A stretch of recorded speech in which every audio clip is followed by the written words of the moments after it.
Scholars of persuasion and communication often find themselves classifying different types of argumentative structures so that we can discern what the frequency of those types of arguments are. Perhaps we'd like to watch all of a particular campaign series of commercials from the 2004 election and be able to identify how many attack ads there were versus how many support messages there were, and so on. And so as scholars of communication, we've identified 4 principal types of campaign messages. The first are positive messages, which are designed to promote an evaluation of the candidate that boosts that candidate's sense of esteem or sense of reputation. The second, which we've certainly seen a number of in previous years, are negative messages, which are designed to attack the opponent or indicate the opponent's weaknesses. The third are comparative messages, which are designed to give the impression of a two-sided characteristic or two-sided comparison, but actually otherwise end up favoring a particular candidate in a way that makes a clear support for one over the other.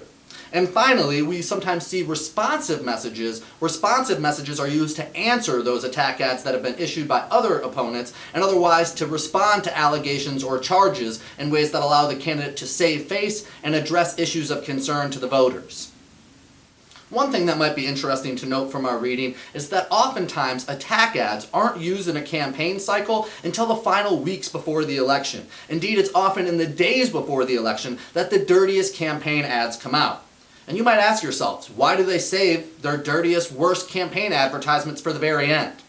Well, the answer is because they know how unethical or dirty those are, and they're aware that if they were replayed and blown up in a backfire situation, a boomerang, if you think back to social judgment theory, that type of effect could otherwise cost them voters rather than help them voters. And so they'll often wait until the very end, and they'll often issue attack ads through very select and specific channels that only target and reach particular audience demographics. So as political campaign organizers, you're confronted with an enormous task. How do you reach 3 different types of audiences, those who like you, those who oppose you, and those who are otherwise indifferent or could care less? And how do you do that in a way where you use a multitude of media and sustain that campaign for 8 months or more? It's a difficult challenge, and so campaign organizers are presented with at least 3 things they must do off the get-go and from the bat.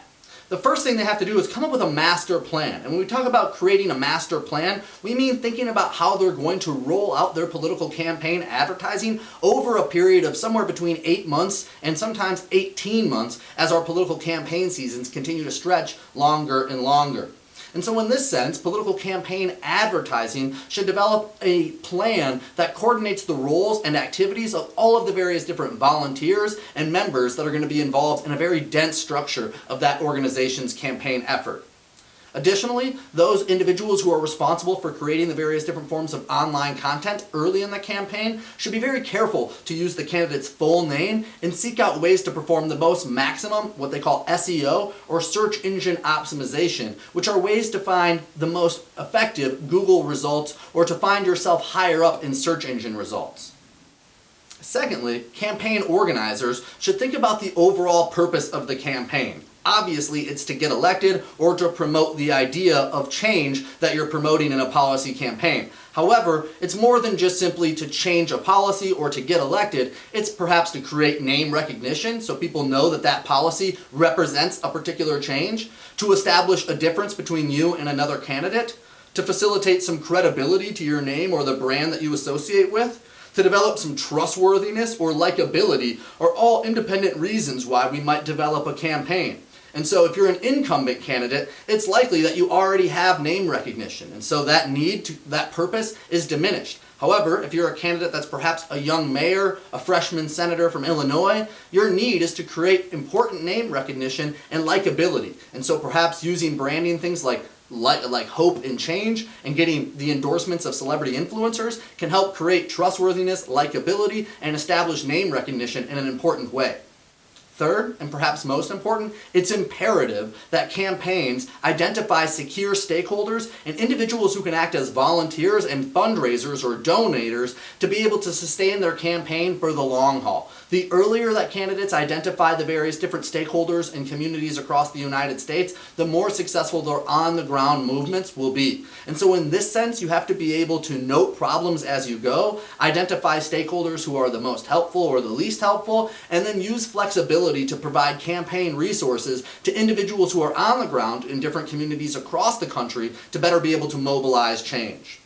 One of the principal goals of any campaign in identifying these stakeholders is to mobilize upstream audiences. We've previously talked about upstream audiences when we talked about social identity theory, and when we talk about mobilizing upstream audiences, we mean creating change, not just in the most immediate population of concern or the most obvious audience that's addressed, but also identifying other stakeholders, other audiences who perhaps exist hierarchically above those individuals most impacted. And by getting them included in the debate, by getting them included in the messaging, we can actually create more transformative and lasting change. Throughout the history of political campaign advertising, we've seen politicians successfully, and less successfully, adopt the newest channels of communication to demonstrate the way that technology can reach new audiences. As communication scholars, we've identified 4 channels particularly effective at reaching audiences and influencing actions and behaviors. The first we'll talk about today is personal communications, or the actual on-the-ground stumping that a politician might do from local campaign turf. The second thing we'll talk about is display media, or the way various different forms of billboards or other forms of public media might be used.